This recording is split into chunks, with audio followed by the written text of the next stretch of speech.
महादेव से बिछड़कर क्यों बेल के पेड़ में रहना पड़ा। 12 साल माता पार्वती को बेल के पेड़ में आइए जानते हैं। एक सच्ची कहानी।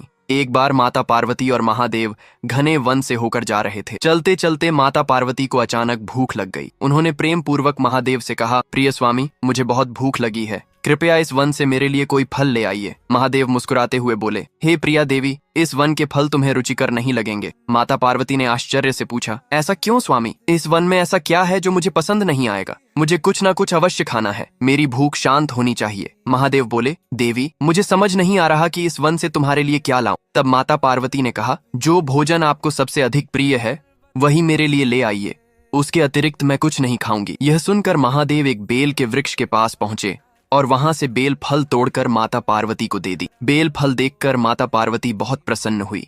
तब महादेव बोले, देवी, किसी भी सुंदर वस्तु को देखकर अत्यधिक प्रसन्न मत हुआ करो। जो वस्तु बाहर से सुंदर दिखती है वह भीतर से उतनी ही भयावह भी हो सकती है। यदि तुम इसके भीतर झांकोगी तो स्वयं भयभीत हो जाओगी। माता पार्वती बोली, स्वामी, मैं सब जानती, कृपया मुझे यह फल खाने दीजिए।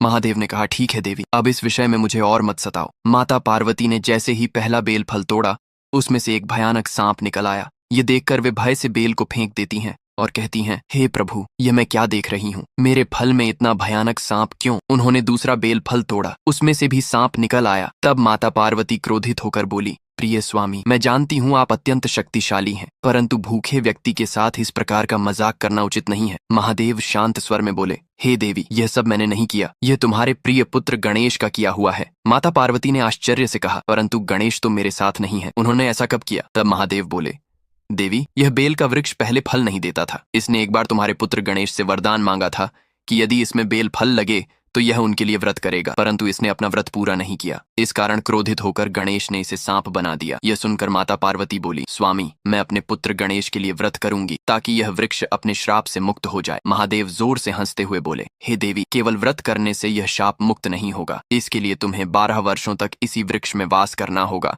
और इस दौरान तुम्हें इसके पत्तों के अतिरिक्त कुछ भी नहीं खाना होगा। माता पार्वती ने दृढ़ स्वर में कहा, मुझे यह स्वीकार है। तब महादेव भावुक होकर बोले, देवी, तुम्हारे अतिरिक्त इस धरती पर कोई भी यह तपस्या नहीं कर सकता। तुम स्वयं आदि शक्तिमान दुर्गा हो। तुम समस्त जगत के दुख और कष्ट अपने ऊपर लेकर उनका आ चुकाती हो। यह कहकर माता पार्वती उस वृक्ष में समा गई। महादेव उस वृक्ष के नीचे बैठकर तपस्या करने लगे। फिर भी किसी ने लाइक सब्सक्राइब नहीं किया।